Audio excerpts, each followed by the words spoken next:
Kula ge biasa kaya ora ono apa-apa. Wong kula sing alime biasa. Kula dituduh bid'ah tenang mawon. Arti tenang mergo tak anggap wis biasa mawon. Nabi mawon nanti dituduh napa bid'ah, ora usah semangat. Hujah ahli sunnah. Ora usah hujah, biasa mawon. Tapi saya pastikan bahwa ngoten niku biasa. Mulane kula suwun nek sampean dadi kiai, dadi ulama aja geman monis wong Islam sing lagi susah. Ya wau misale traweh biasa, nak takoki tiyang traweh sunat ya sunat, Ramadan pisan ya traweh. Lah tapi tiyang niku mboten traweh padahal ngeten-ngeten. Ya apik nak dene menawa apik ra traweh mbaya mergawe sing ngoten. Sebut itu jenengan ngendikan kok ora jelas. Ya ora jelas kowe malah dadi pangeran gerwang ape mbok hukumi somonge ngono. Nah, cara bapak riyen ngoten, anggere ana wong brengkel bapak ngoten. Mbah aku dhewe ora pangeran dadi ora mendesak ngukumi. Lah aku pangeran tak hukumi, ora pangeran ada ngukumi bar ora wis dari bapak. Nah, kita ini kan ndak Tuhan, ngapain tuh mendesak ngukumi orang lain? Kita tidak ahkamul hakimin jika kita. Kan kita ini anak analis, tukang analisa iku mergo hasud, mergo drengki. Mergo kowe lagi dadi imam, dadi nak sing traweh sithik keberatan. Jajal kowe di rival kiai sing kiai iku sing makmum sithik terus kowe seneng. Wong langgar iku sing makmum sithik, pancen ra disenengi wong kiai iku. Nak sing makmum aku akeh, pancen mbok ancam ra akeh. Wape mbok ancam. Mulane kula niku biasa traweh nak teng langgar kula padahal langgar kula niku paling kathah sing traweh. Tapi iki sene tak gandani mak. Nak wonten udzur ya mun traweh mak mun dipeksa. Mosok Gus Ramadan pisan gak nak wonten udzur ki prei ya menika. Ya perkara niku khase ulama iku aja sampe majibno barang sing mboten napa wajib. Itu berat. Nggih napa? Berat. Nah, mulane iki sirine kena apa Rasulullah gak tahu azan. Jadi adzan be imam ku apik. Adzan. Nah nek nuruti sunah Rasul lah. Nak ngono ora usah adzan, mergo nabi ku ora tahu. Adzan, edan kabeh sak donya. Lah nek kepen persis nabi ke jogeman adzan, mergo nabi gak tahu. Adzan. Dadi nak terus kowe aja dadi makmum mergo nabi ku dadi imam.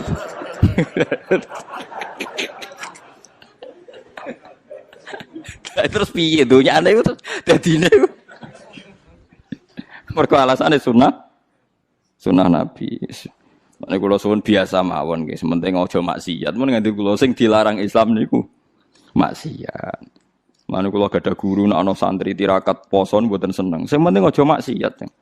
Kowe tirakat terberat ku sing penting aja napa? Maksiat. Barang-barang sunat itu dilakoni ya kena ora ya napa?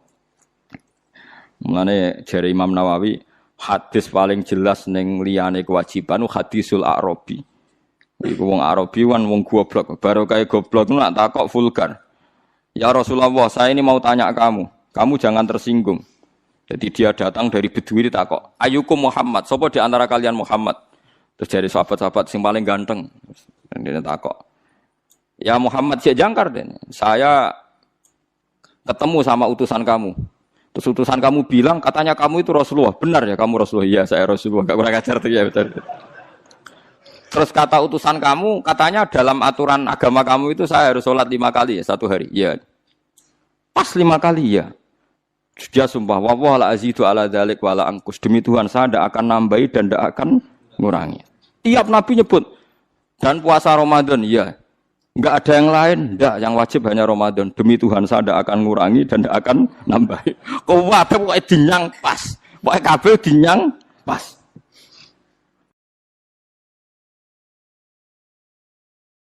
Ber itu mulai tentangnya, tapi dawai Nabi apa?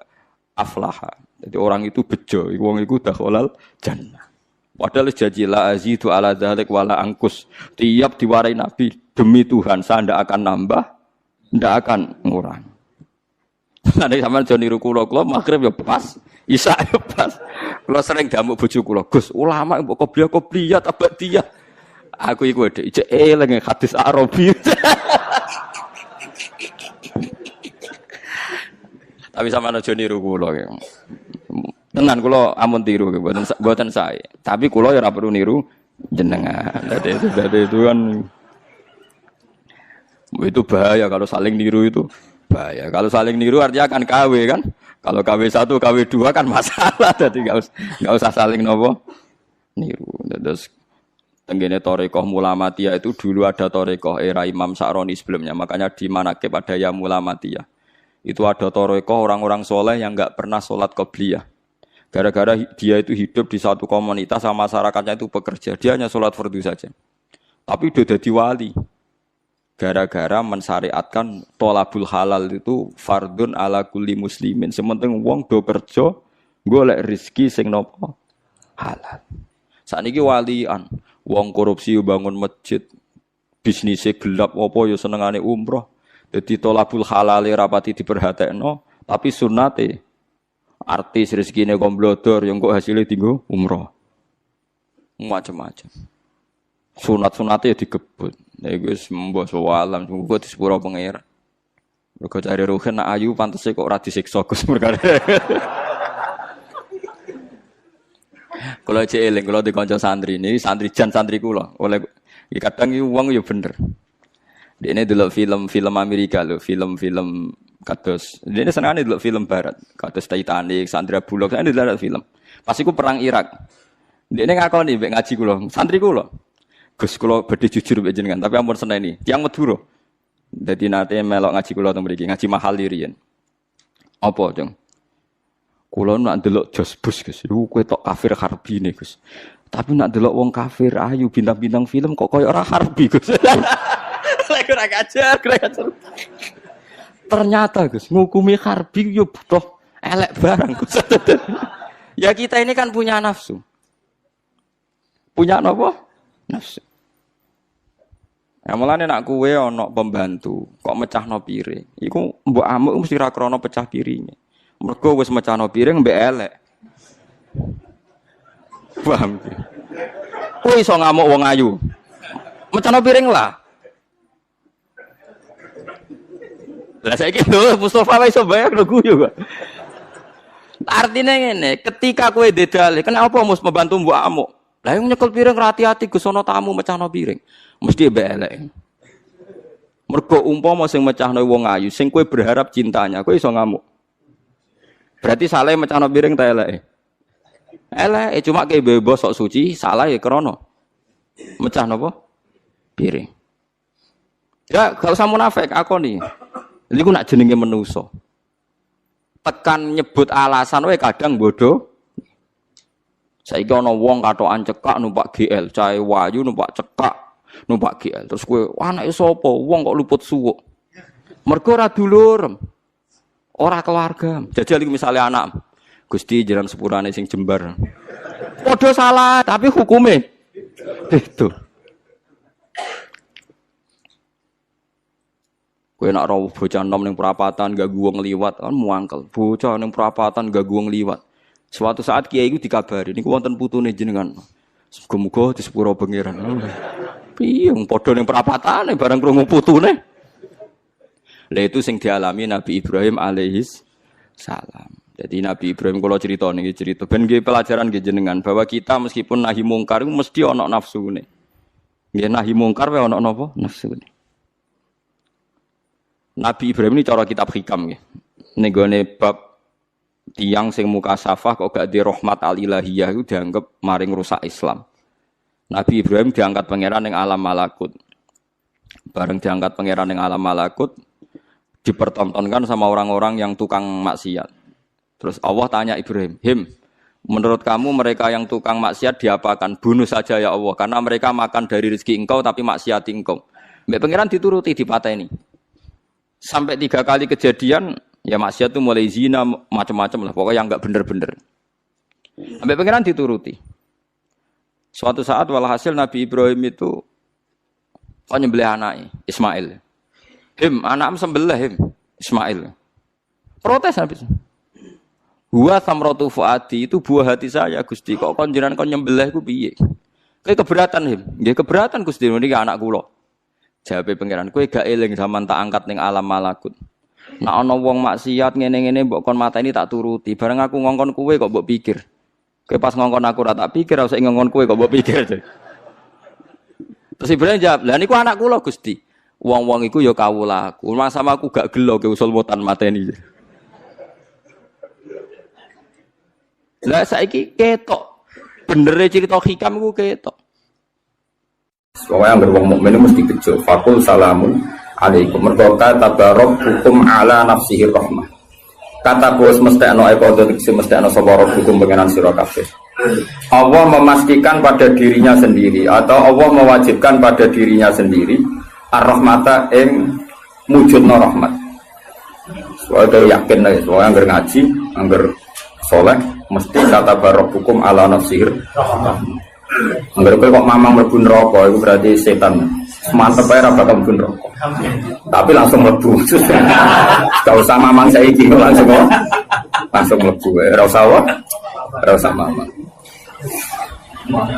Lah keliru nih. Terus perasaan setelah iman masuk neraka itu perasaan yang salah. Wis wae yakin neraka itu ora alamatem.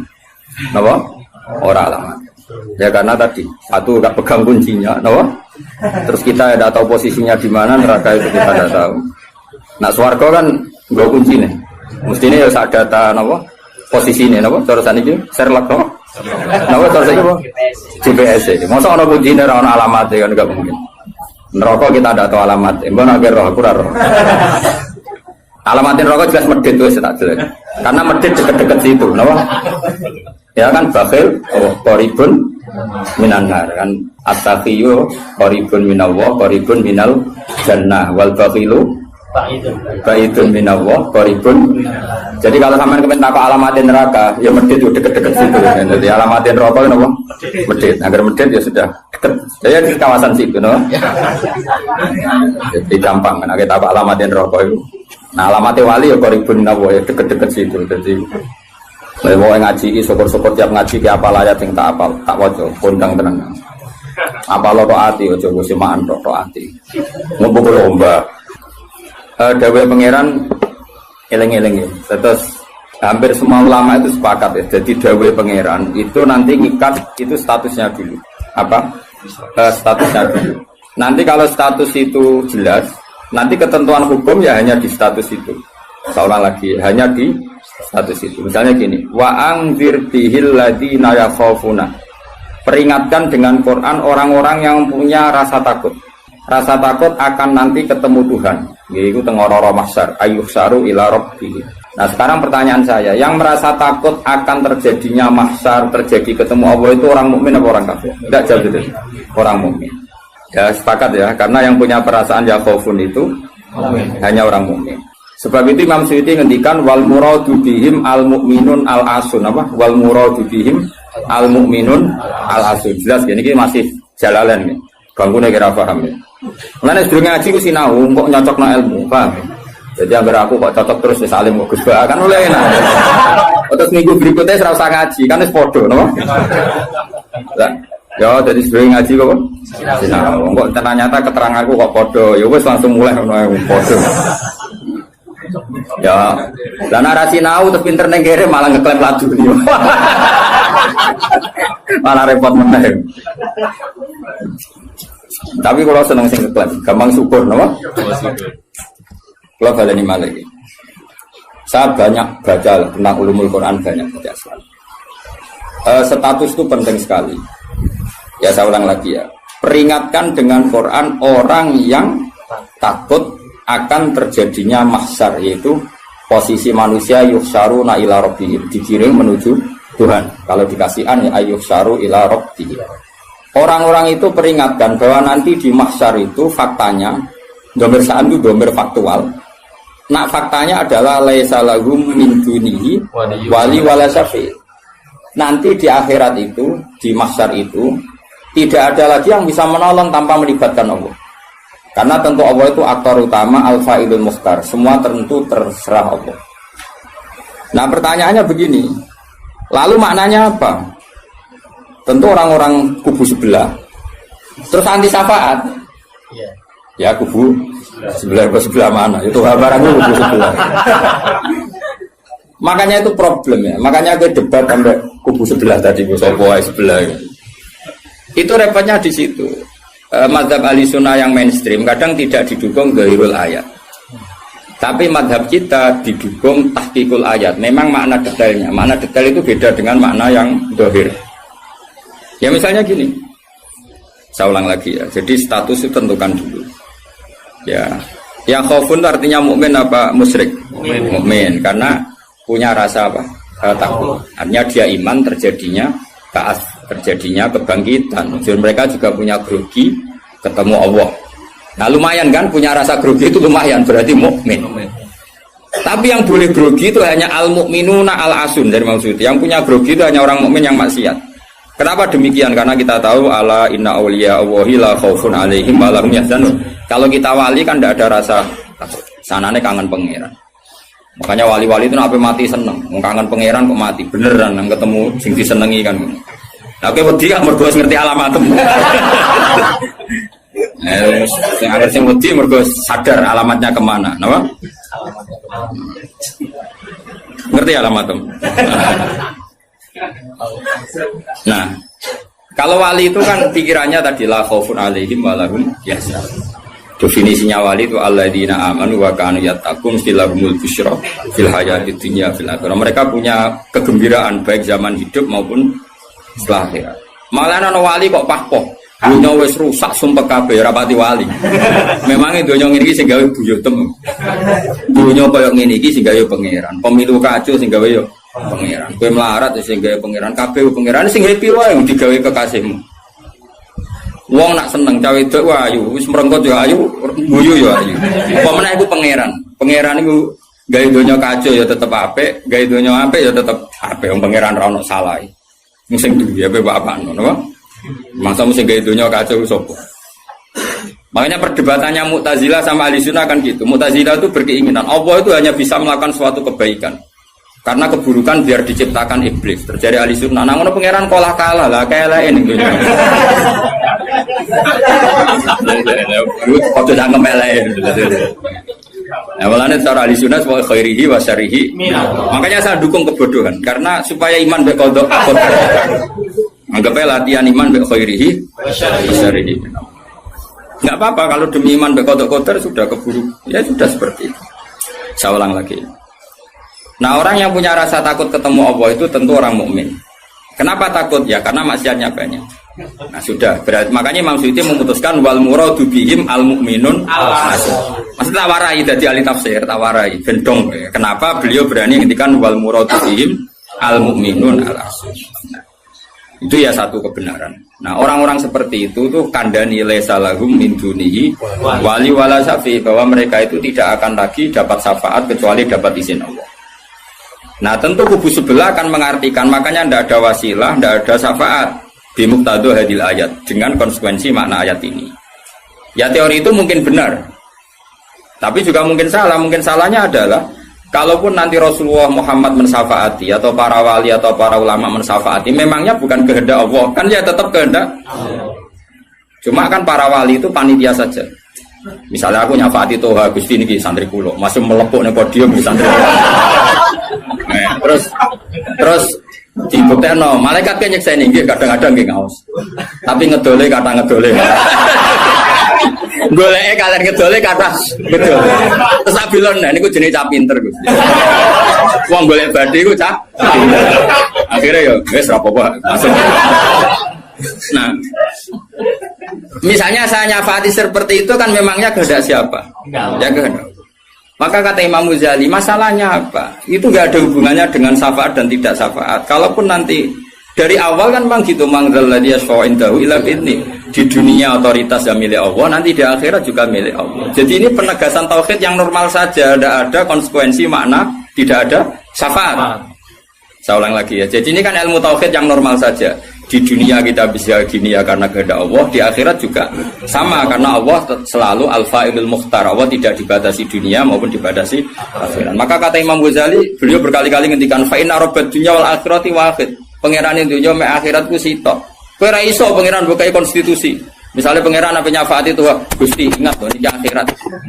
Nampun mati ini ngamal pun terbatas. Jangan harus ingat itu lo pangeran buat atur. Pangeran tetap ya falu maya sak ngawur ya. Yang kena aturan itu kue, misalnya gini, kue wis mati kok, Gusti kula nyuwun ganjaran sholat, wis ora sholat itu ganjaran, nggak bisa. Tapi nak pangeran ngekei, kita kei ganjaran sholat nganti kiamat, senajan tuh saya gigi serasa sholat. Kenapa Gusti? Ya terserah aku pangeran. Pangeran nggak warai. Sehingga Allah itu tetap, makanya pendapat Ahlussunnah wal Jamaah itu pendapat paling normal karena memberi hak Tuhan bahkan ketika di akhirat. Namun Mu'tazilah ora. Pangeran butuh tunduk baik konstitusi, batas amal. Batas akhir. Jadi kena limit.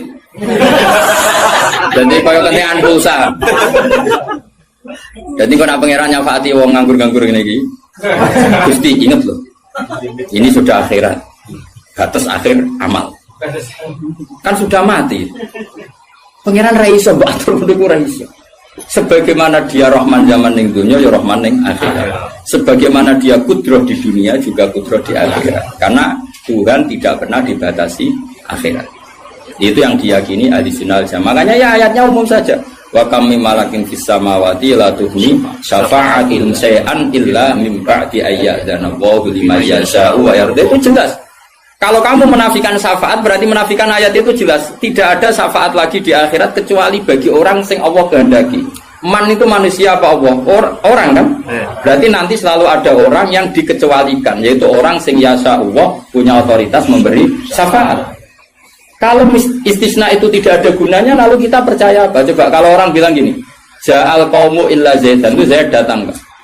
Datang kan? Atau enggak datang ya? Terserah lah. Misalnya Maja'al qaumu illa Zaidun. Ya, atau Maja'al qaumu illa Zaidan itu sesuai terkib yang di Alfiyah itu. Ketika istisna diucapkan itu ya mustasna itu ada gunanya. Ya, misalnya saya bilang gini, Ja'al qaumu illa Zaidan.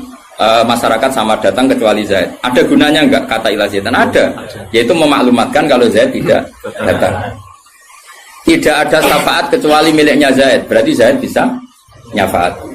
Sekarang Allah jelas-jelas ngendikan tidak ada syafaat kecuali illa min ba'di ayyadana Allah liman yasha'u. Berarti izin Allah itu ada dan izin ini akan diberikan sama orang-orang yang digedaki Allah. Ya misalnya kayak Rasulullah, kayak para wali. Lalu kalau syafaat kamu nafikan secara kuliah, secara ekstrim, berarti istisna itu nggak ada gunanya. Lucu nggak Allah ngendikan, kemudian nggak ada gunanya. Misalnya santri kufabe ya ahli sunnah, kecuali isi sitok. Ya kan ada betul. Ada betul, meskipun surotan apa? Surotan itu raine tok misalnya. Kabeh santriku nggo siar Islam kecuali sitok niate mergawe kan mesti ada. Nah, itu kan. Mbok yo wong iku mikir gitu loh. Allah kan ngendikan manggal ladzi yashfa'u indahu illa bil. Siapa yang bisa memberi syafaat kecuali dapat izin Allah. Kemudian mustasna ini dihilangkan. Orang syafaat blas. Berarti kalimat ini menjadi salah kan? Iya. Padahal kalimat dari Quran ya, tidak ada syafaat kecuali mendapat izin. Berarti natijanya ya ada syafaat yang berlisensi, berizin. Ini tidak maunya mereka kubu sebelah bodiwa sebelah. Paham ya? Mau terus syafaat gak ada. Itu ayatin di ora ono ayat ngono. Ono ayat sing ngono, syafaat gak ada. Gak ada ayat itu ono istisna, tidak ada syafaat kecuali mendapat izin. Artinya apa? Ada syafaat kalau mendapat izin. Natijanya adalah isbatus syafaat, bahwa syafaat itu ada. Lah siapa itu? Ya mayyasa'u wa yarda, orang yang digedaki Allah dan diridani. Ya tentu saja sing ra diridani Allah kang ning neraka nyafaati sopung kejet-kejet dhewe. Makanya ya kubu sebelah itu ya seperti itu. Dia mikirnya alaisa lahu min dunihi wa su'ai ka ono syafaat. Qala ta'ala alhamdulillah ora hafal Quran. Lah sing bantah ya ora hafal Quran padha wae bantah-bantah. Ya seneng reporter yang mergo seru. Sing bingung sing alim Gus delok. Ngene cara bapak zaman Sugeng. Ah delok omongane ngomong tambah goblok. Mergo tambah gak jurus. Tambah apa? Gak jurus, padha ora hafal kok bantah-bantah. Dagelan. Ayo dagelan. Lo sering ngambil bantah-bantah tiang, tak tantang. Ya hafal Quran, enggak. Hafal hadis enggak. Kelas sampai aku ngaji ora debat. Debat itu imbang. Masa Mike Tyson di musono LS Pikal. Ya mati no LS Pikal. Debat itu imbang. Nek hafal Quran, hafal hadis, debat be aku. Iso cocokan ayat. Nang ngene iki kowe ngaji alif bata ae. Tak ulangi ikra tak kira ati. Cara Kiai Bisri kan nak ngamuk kubu sebelah Kiai Bisri zaman Sugeng. Kalau orang menangi dia menangi murid-muridnya. mem fathama tak fathata mem domamu. Matamu. Mergo mangkel. Mangkel ora tau ngaji kok ngomong Islam. Niku sajane wae ngaji apa mem fathama. Nggih kok. Sing biasa cangkem elek iso nggih. Beda mem fathama. Tahu tak fathata terus. Tadi agar orang ra iso ngaji kok sok ngiyai kon meja. Melfat sama. Ya sing go. Wong nak tercangkem elek, sing langsung elek. Ya tidak apik lali elek elek. Pakat elek niku. Gak apa-apa pangeran sepurane akeh tenang ae. Tak lapor pangeran. Eling-eling. Saya ulang lagi, ini penting sekali dalam ulumul Quran. Tentukan dulu siapa itu. Baru nanti ayat itu ini takmim apa khos. Ya, saya ulang lagi, takmim apa khos. Jika misalnya ayat dihukum. Saya kan keahlian saya memang nekuni fikih. Misalnya ayat dihukum, saya harus hukum misalnya gini. Wal mutallaqatu yatarabbasna bi anfusihinna salasata quru. Bahwa perempuan yang ditalak suaminya, maka idahnya 3 kali masa suci. Ya kita harus memastikan bahwa ini mutallaqat benar-benar dalam kasus diceraikan. Ya sudah yang diceraikan itu kalau dia mindawatil haid, masih menstruasi, idahnya 3 kali masa suci. Kita ngikuti madzhab Syafi'i. Nanti ada konteks di mana orang itu tidak mutallaqat, tapi ya tidak bersuami, misalnya suaminya meninggal. Ya ayatnya jangan ayat itu. Walladzina yatawaffawna minkum wa yadharuna azwaja yatarabbasna bi anfusina arba'ata asyhur. Bahwa yang jenis perempuan ditinggal mati suaminya idahnya 4 bulan 10 hari. Sudah kita sepakat. Jangan terus bilang gini, idah itu pokoknya 3 kali masa suci. Ya idahnya siapa? Apa? Idahnya. Nah, nanti tahu-tahu mesti ada problem secara fikih. Problemnya begini. Kira tahu mikir mari orang. Oh ya Allah, sabar. Amit tenang. Sabar.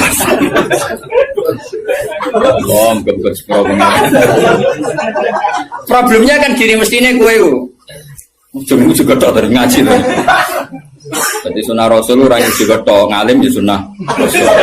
Apal Quran ya sunnah, lomo ya sunnah. Jadi meskipun gak fair, kalau gue jabatan ya sunnah Rasul. Tapi sing ngalim ya sunnah Rasul. Milandi, sing gampang apa sing angel?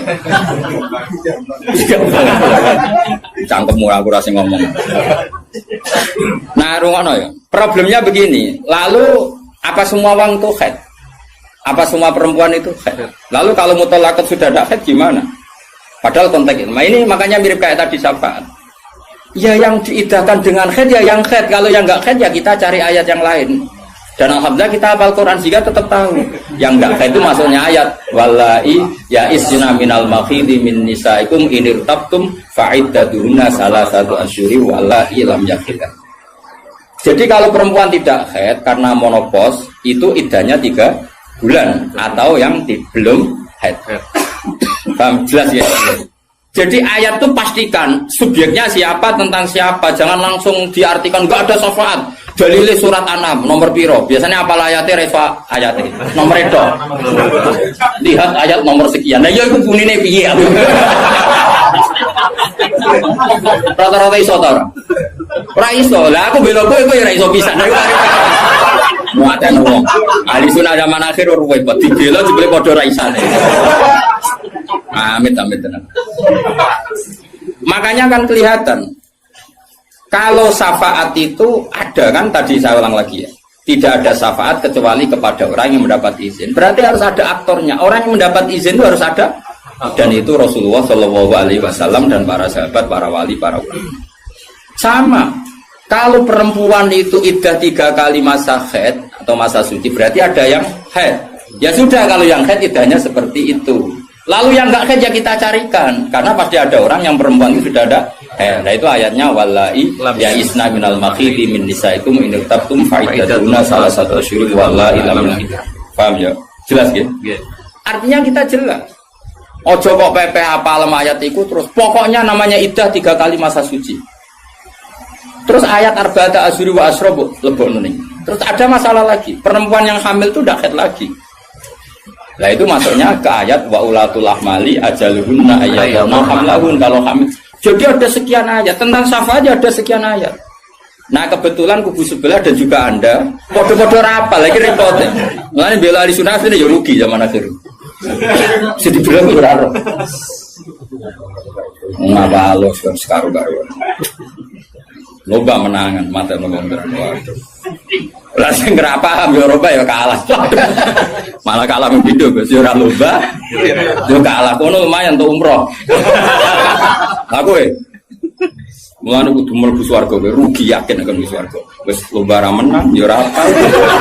Ning donya ora pati dimulyakno wong tekan mati kok mlebu neraka yo apa-apaan. Aku lah direncana ra gelem. Ora pantes ngapal Quran pun rokok ora pantes. Kene malaikat Malik gak ngurmati Quran tuh. Saya repot nak dites ya tuh. Balik keren nih. Apal ayat iki? Kowe dhisik ayat iki waca, wah pusing. Ma balik wali biru kau mahrum bidaro jauh ilaihim itu. Saya ulang lagi ya. Jadi kalau kamu ingin alim tafsir itu tadi ya. Aktor itu pastikan siapa yang headnya salah satu kurun itu siapa mutolak. Mutolakot yang idahnya salah satu kurun siapa ya, yang masih head. Kalau yang masih head gini, yang sudah agak head lagi ya sama. Yang dapat syafaat itu siapa? Al mukminun al asun, orang mukmin yang basir. Karena kalau orang kafir sudah jelas mansus mukhalladina finnar, apa dia abadikan di neraka. Terus orang mukmin yang wali gak perlu syafaat karena memang sudah di surga kan, gak perlu syafaati. Mana ada seorang ulama itu ngendikannya ini, Ustaz anak soleh sing tenanan jawab, gak ngel-ngelo Kanjeng Nabi.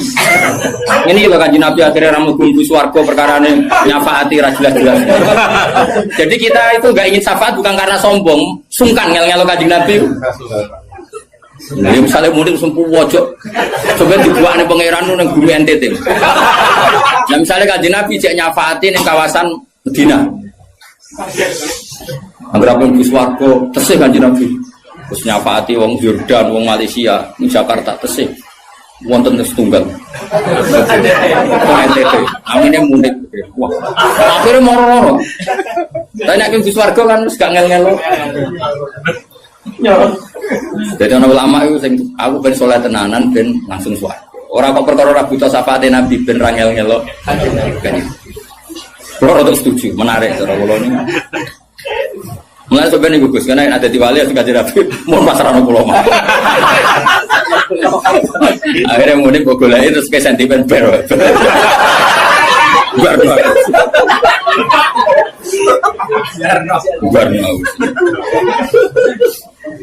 Jadi saya ulang lagi ya. Jadi kalau ada satu kalam, saya ulang lagi ya. Kalau ja'al qaumu illa zaidan, maka istisna ini pasti ada gunanya.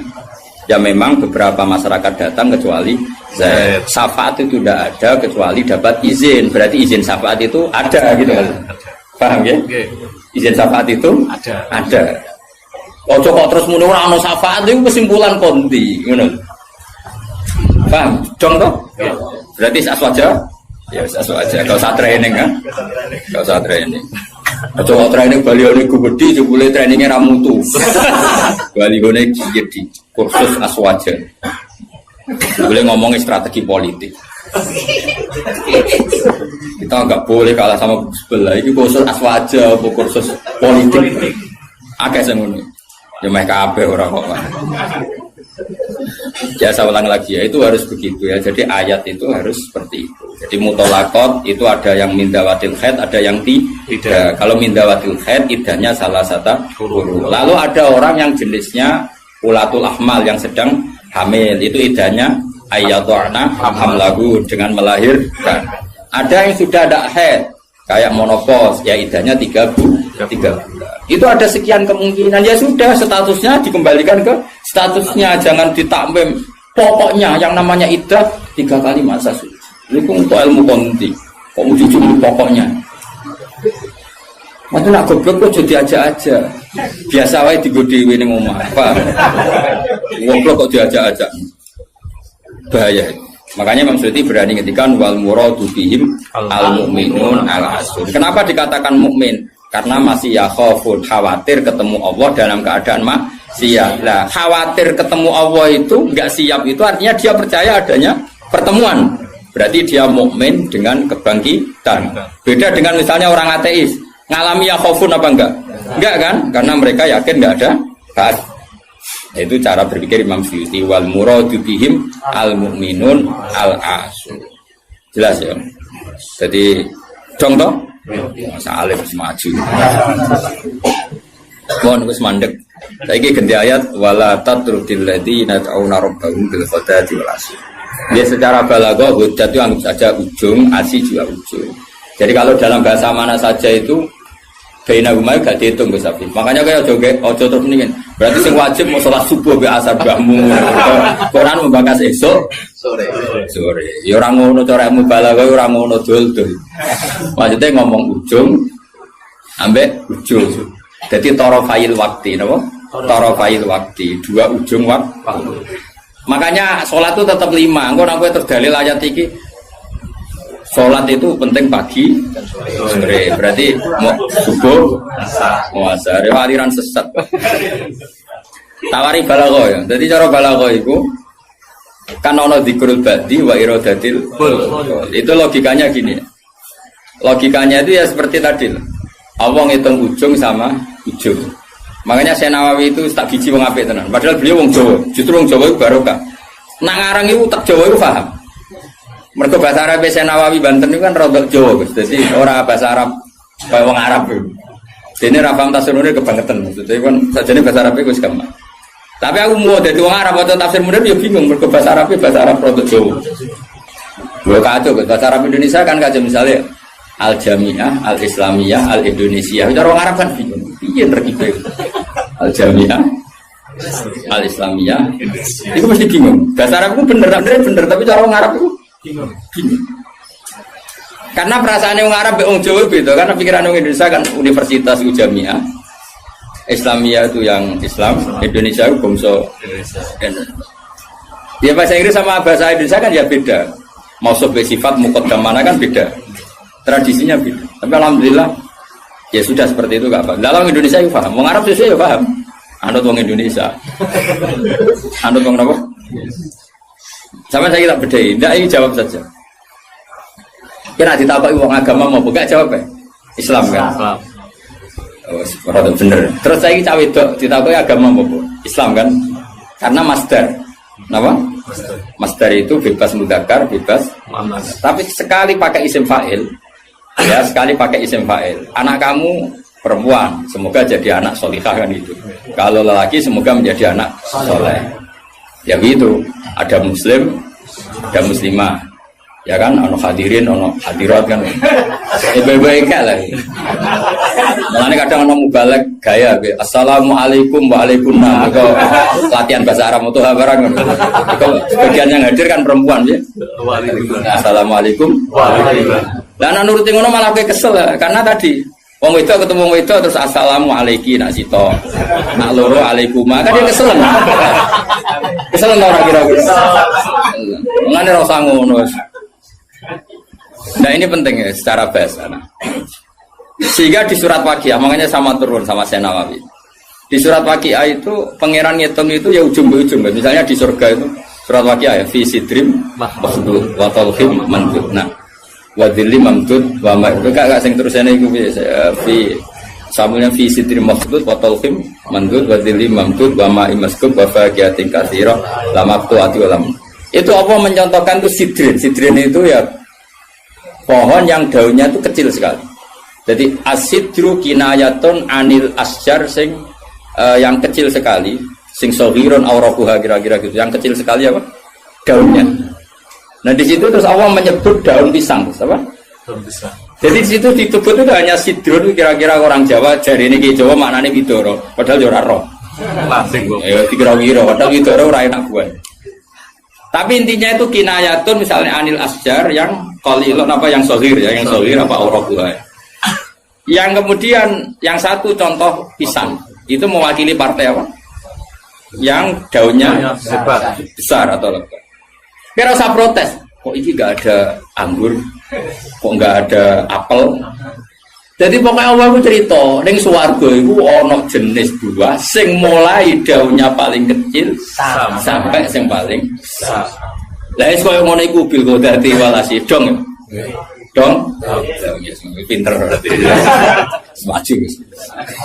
Jadi selalu ada ilmu untuk memberi penjelasan itu. Diambil ujung sama ujung. Makanya sebagian ayat aqimis sholata tarafain nahari wa zulafam. Itu bukti kalau teori itu benar. Makanya ayat ini yang jadi pegangan. Kamu kalau sholat ya ada bagian ujung siang dan ujung malam. Sebab itu 5 itu keduman. Lah ayat ini kan terus kowe nakalan kan pagi sore. Kurang ngono, ya gobloknya jadi terusno ya lereni saat ini. Maksudnya itu wadat makili ujung. Asih makili ujung. Nah, salat itu menghabiskan 2 ujung. Tarafain nahari wa zulafam. Sing khotib bingung Mas. Torofian. Kadung khotbah deh. Kadang khotib ku ya engke. Wong ayate ra apal kok. Ya tahu ana khotib ku sing lho. Sing piye sing falanu fianahu mo falanu kai falanu. Lah baba ora apal ora sama kae. Falanu siap lah. Falanu. Siap. Dari wah kita berburuk. Iku utek sing buruk. Kitab disalahno. Masih kitab buruk. Aku ora ono kitabe iso maca, Pak. Menedek buruk ora ono kitabe. Ya iso maca to ngapal man amila sholiham min dzakarin aw unsa wa huwa mu'minun fala nuhyiyannahu. Sekarang buruk juga alasan fala nu. Lah bagus tuh khutbah pe pamer sing umum mak wis sing pokok-pokok ae. Alhamdulillah salat terus bar wis. Karo dene khutbah suwi-suwi lha opo. Lho enak lho khutbah, gawe Nabi malah enak. Alamate wong alim ku nak khutbah cepet, nak salat suwi. Dadi enak tok khutbah cepet ae. Dadi kok kena sakjane mergo ora iso. Tapi kok diwa alasan jare Nabi alamate ngalim jare Nabi wong cepet salate. Salat suwi diakali, nak maca surat kesuwen ra iso ya sujude sing suwi. Kan gak modal. Lah nek nasib apik jarak wali, mergo sujute. Suwe. Ya nasib-nasiban. Digale wong melarat, nek nasib pemapik dagep zuhud. Nek nasib pemelek dagep ilmu ra barokah. Mulane uripe kangen. Wong kan nasib-nasiban to sebetulnya. Wong nek nasib lagi apik. Kok wong alim maca kitab keliru, wong mesti darani sabkul lisan. Tapi nek kowe bener pas bener sabkul lisan.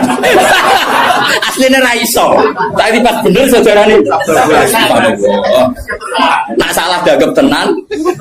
Nak bener sabkul lisan. Tapi nek terkenal ngalim. Nak bener gagap tenanan. Salah sabkul lisan. Kowe penak. Dadi nama lagi apik.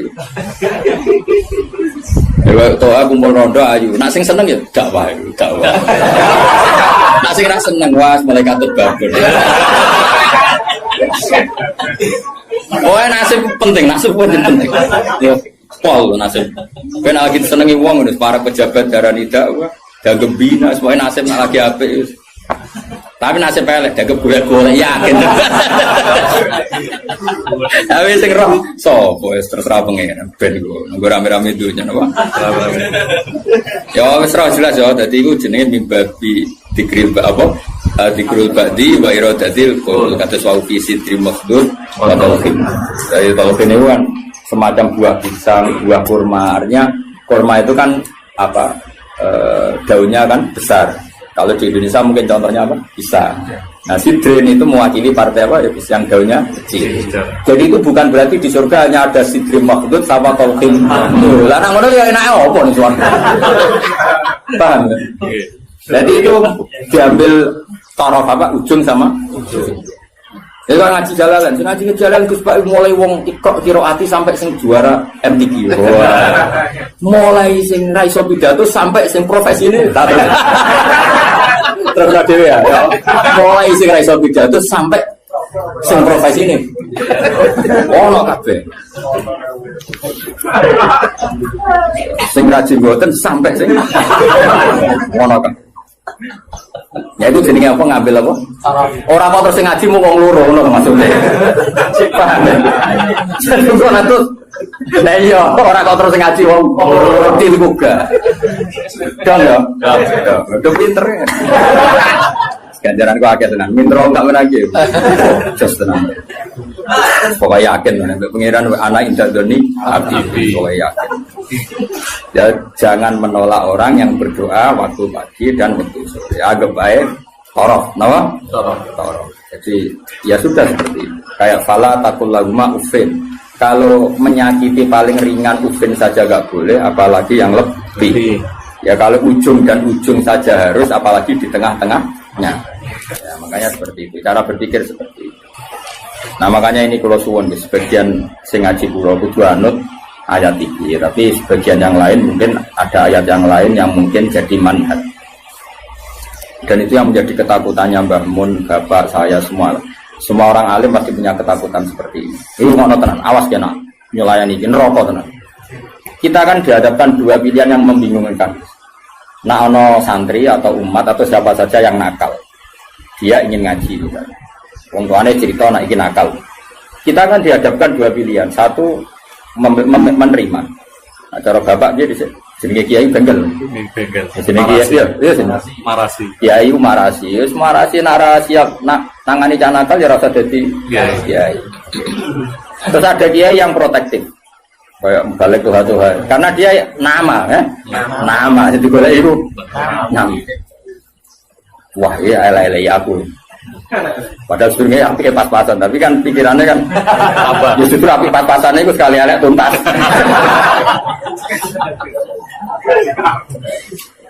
Nah itu problem. Makanya saya termasuk kiai yang nggak setuju kalau saya untuk diri saya sendiri tanpa ingin kritik yang lain. Itu haknya mereka. Sementing sok nak ketemu pangeran tanggung jawab. Misalnya gini, ada pondok, misalnya Gus. Nah ini nggak apa-apa, ini urusan publik. Orang salah paham pun. Sementing wanita tanggung jawab yang kersane Allah Subhanahu wa taala. Cara Fatumah nak ngarang kan. Wa hadza madzhabun al-qawahati. Ini mazhab yang saya siap ketemu Allah. Ukurannya mazhab kan gampang. Kamu berani enggak ketemu Allah dengan mazhab itu? Nah, ada orang yang misalnya pondoknya ingin steril, misalnya pondok unggulan. Syaratnya harus dihafal 10 juz. Terus bisa maca kitab. Penting meneh bayar uang gedung mampu 2 juta. Jayane nomor 3 padahal itu yang penting. Dan ketara ora kedunya dadi di modus pertama ke apal 10 juz. Berperilaku baik, jebule nomor 3. Bayar gedung 10 juta. Sajane sing penting iki cara yayasan. Kan kira-kira sing penting itu nomor 3 kira-kira. Aku ora mari ke sudon. Nah itu ya baik, sebaiknya mungkin itu jadi unggulan betul. Artinya iso direli kan, iso direli, iso hafal Quran, tamat SD hafal Quran, karena bayar ya larang. Terus jenis yang bisa bayar itu artinya kan orang mengkas-mengkis kan. Nah tapi nak santri melarat kan, wong tuane di Malaysia, anak ekon mulai ngomong ngaji, Mbak Yuni Rabi mulai, jadi pelayan. Ribet, kan rapal-rapal, wis goblok melarat kan rapal-rapal. Lagi wis cerdas. Dia, sing bina ya tenanan Gus untuk gaji 2 juta ya. Untuk tenanan oleh bina. Wis UMR ya wis ngono. Tapi pertanyaannya, nanti kalau kita ketemu Allah, kemudian sing daftar itu yai kula badhe mondok, kuat kula namung urun gula 2 kilo. Anak kula nggih dereng nate ngaji. Dia ini geng-gengan lho, saniki kepen tobat. Terus kowe iku nak nolak, iku mlebu ayat wala tatrudi ta ora. Jangan menolak orang yang iman. Tapi kalau kamu tidak menolak, kowe kan memakani guru-guru macam-macam. Itu 2 hal yang kita pasti ketemu pangeran itu wedi. Kowe nampa engko nak cah iki dadi ngontaminasi sing bener yo repot. Terus kowe nganggo kaidah darul mafasid muqaddam. Saune ilmu. Problem. Memang ya seninya di dunia. Lho kowe mondok ada ono seleksi yo nak kowe ketemu kiai iso nerangno, ketemu pangeran. Ayo, ketemu kiai saya nerang no. Ketemu pangeran.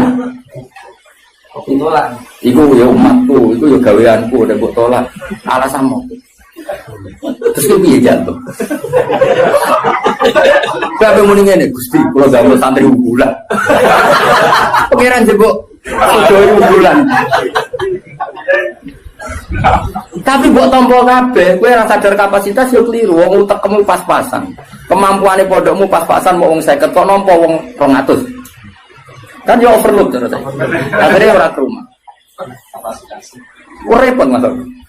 Mau ngono iku ora usah mbok pikir. Engko ketemu pangeran bener di ngono. Sudah tekan ora usah berdebat. Tapi yang jelas saya termasuk orang sing jadi sisa-sisa pesan yang pangeran. Kulo rawani. Are rawani wis. Ora ya ora mari ora mikir. Bang ini gitu, misalnya ngaji jalan ukurannya apa juga? Tajane perlu ana pelaturan sing oleh belajar tafsir iku sing fikih mapan. Operator iki kena piro? Oh, tereliminir kabeh kan syaratnya orang ngaji tafsir setelah apa? Mabadik tamat kan gitu. Takrib tamat. Makanya di Al-Azhar itu unik. Ini cerita ya, saya tidak pernah di Al-Azhar tapi sering dapat cerita. Al-Azhar itu karena didirikan para ulama-ulama top. Itu ada misi dakwah ya Mas. Misalnya orang yang dari Mekah harus hafal Yasin. Dari Indonesia masih harus hafal Yasin. Tapi uniknya yang dari Cina sekedar maca kulhu ku lulus. Mereka dianggap benih-benih hidayah di daerah komunis. Jadi kira-kira kalau kamu punya produk modern aturannya harus seperti itu. Misalnya kalau daerah santri ya Sarang, Sedan, misalnya daerah Munib. Ya sudahlah harus gini-gini karena ini daerah yang sudah mapan. Tapi kalau aku di santri kok NTT, ya bisa apa? Ya bisa syahadat. Pernah sholat? Belum? Makanya apa? Ya anjing. Nah aku nolak jadi kafir meneh. Nak nompo ya rada kuwatir. Mau nang santriku diwarai ya. Tapi aku yakin nak dalam konteks yang ngene iki, nak tak tolak iku mlebu ayat wala tatrugi. Karena ini awal hidayah di daerahnya dia. Tapi nak koyo Munib tak tolak, Sedan tanpa Munib kan aman. Malah jokono dene masalah kan. Paham ya? Jong ya. Alhamdulillah itu pinter. Aku maju tenan ngaji maju. Jadi yang penting kita tahu filosofinya pangeran. Pokoknya pangeran dawe kamu jangan menolak orang yang begini. Makanya kita harus punya ketakutan. Mulane cara kula, kula bukannya memuji bapak saya enggak. Cara kula tetap setuju. Harus selalu ada kiai-kiai yang untuk profil. Syukur-syukur kancanan Gus-gus yang rodok jadab-jadab itu. Di NU itu kan lengkap sebetulnya khazanah kita. Ada kiai yang hanya ngendikan akhlak terus kayak Pak Hamid Pasuruan, ada yang ngendikan maksud gak baru. Ada yang nunggu nakal-nakal kalau Gus. Kita itu paling banyak khazanah. Karena ini semuanya umatnya Rasulullah, silakanlah dipimpin macam-macam. Ya ana sing ngurus sesuatu bagi jatuh Tuhan misalnya. Enggak apa-apa, kalau itu kebaikan. Cuma aku produk ini nyejajar tua bagi Hamid Wir kisah tulisan. Jadi aku tidak pernah itu keliru. Itu kesalahan terbesar saya dalam hidup. Permana ya? Artinya gini loh kita. Misalnya Gus Afif di Pondok Unggulan, Kiai Mansur di Pondok Unggulan. Yang daftar di situ harus sudah hafal Quran 10 juz harus pilih. Kok nolak orang NTT tanpa solusi kecuali dengan solusi. Aku yakin bisa pengira. Kecuali dengan solusi. Dengan solusi gini Kiai Mansur berhubung Pondok wis elit, terus Kiai Mansur eleh. Wah, rai ngene iki pasti ngajine Munib. Terus Munib ditelepon. Iki ono santri NTT. Raine mirip mbek kowe. Iku ae, ben ngaji mbek kowe. Lah soal biayane saya iku tahun pertama aku. Jadi aku ya kepengen dakwah. Terus Afif yang ngono tahun kedua aku nih. Munib isin dhewe ya tahun ketiga. Tapi nak nolak bil kuliah aku yakin dosa. Orang kok mungkin dosa, aku yakin dosa karena menolak orang yang mau mencari hidayah. Karena nggak mungkin Islam atau fikih membenarkan menolak orang mencari hidayah. Tapi menerima tanpa seleksi dalam konteks modern kan nggak mungkin. Ya, misalnya terus bocah babal kedua terus yang Pondok Unggulan, suara popo. Lu pernah ini ada seorang keamanan pondok cerita saya. Kebetulan yang nakal ini akhirnya minta perlindungan saya tak. Hasil dia mondok ijek dua sisa whisky. Kita tahu ibu aman. Nah ini kok ada whisky? Oh sisa dulu. Jadi dia berangkat sih gue. Lah sisa ada gue kenangan. Akhirnya ya aku deh kebijakan yuk. Ya ini misalnya seperti itu. Jadi pengalaman keamanan pondok itu yang macam-macam. Ada yang lucu lagi di pondok besar itu kalau sudah di stasiun tuh, sejauh itu jilbaban, itu kadang sudah celananan kau. Kita kok Soal ungkep itu sudah lama, mumpung keluar. Ya Jakarta santai. Dari keamanannya di sana nanti itu stasiun nanti itu. Nah ini cerita. Misalnya seperti itu, kesalahan seperti itu lalu Anda boyong terjadi ke habitatnya lagi dan salah lagi. Kira-kira disalahkan pengirannya. Tetap disalah. Makanya gini kan berat-berat kiai ngadepi pangeran itu melarang menolak siapapun yang ingin baik. Makanya ini kan masalah, makanya ini PR ya. Kadang-kadang pondok modern itu berlebihan dalam mengimani disiplin. Tapi kita ini kan harusnya mengimani hukumnya Allah baik Rasul, yaitu tidak boleh menolak. Nah, tapi kita kan ingin meroteksi santri kita juga. Misalnya bocah terlalu nakal kok nang nulari, wong virus itu nulari. Sing soleh virusnya ramandi. Pasti ramandi gampang nulari. Sing nakal gampang. Nah, akhirnya kiai tinggal buka itu darul mafasid tapi nak cara aku Gus tetap butuh urun solusi. Dan itu kalau di NU kan gampang. Beberapa Gus Jawa Timur jadab-jadab kan spesial ngurusi. Sing ngono-ngono itu. Dulu di Jawa Barat ada siapa? Kianom Gus. Kianom. Suralaya artinya gini, Allah kan menyediakan. Kalau pondok kan nggak mungkin terima seperti itu, ya sudah pasaran abang apa saya ini diumum munib lho ya turunan ya nak sanggup urunan kau ya pondok metal jadi kau tetap nakal nih konangan masyarakat lu dulu sih kiai gitu jadi semuanya santai darah mirip kiai ini santai nih. Ya guys, setuju ya. Karena ia dibiayai. Siap nih. Jadi menurut saya ini penting saya utarakan. Tapi jelas supaya kita tidak terlalu mengagumi pondok-pondok modern yang mengumpulkan unggulan. Karena nanti kalau itu jadi filosofi masif, itu umat terbengkalai. Karena tempat pengajian tertutup. Makanya menurut saya semua kiai harus punya pengajian ini, terutama yang alim-alim. Karena kalau ditamu di pondok tidak mungkin, karena takut tadi virusnya tadi. Makanya menurut saya setuju ya kiai alim harus punya pengajian. Makanya saya tidak lama ada bangun yang punya pengajian umum. Gus ya punya. Dulu kiai di Semarang ada Pak Haris Sedapa ya punya. Hampir semuanya kan punya pengajian umum. Ini kan jagani orang yang macam-macam. Mulai sing hafal Quran sampai tadi sing kira-kira hati. Uang ngutangi uang sampai sing kebulet. Saya di bujo sampai bujone loro telu ora kabeh. Macam sing meh pegatan nganti meh wayo ana lho.